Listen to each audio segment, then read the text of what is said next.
Guys, ayan, nagluto din po ako ng menudo kasi naglalaway ako ng luto nila sa Pilipinas. Birthday kasi ngayon ng apo ko, first birthday, at saka ano din, christening. So ayan, nagluto din ako ng menudo ko. So ganun lang po ang buhay abroad, guys.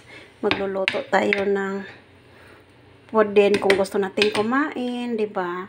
Kasi ang sasarap ng mga luto nila doon, guys. Ang dami nilang nilutong ulam. Ako dito sa abroad naglalaway. Kaya ang ginagawa ko, nagluto na lang din ako nito. Adobo. Menudo. Kumpit sa Ricardo naman yung menudo ko, guys. Tingnan mo, 'di ba? Ang saya. O, 'di ba?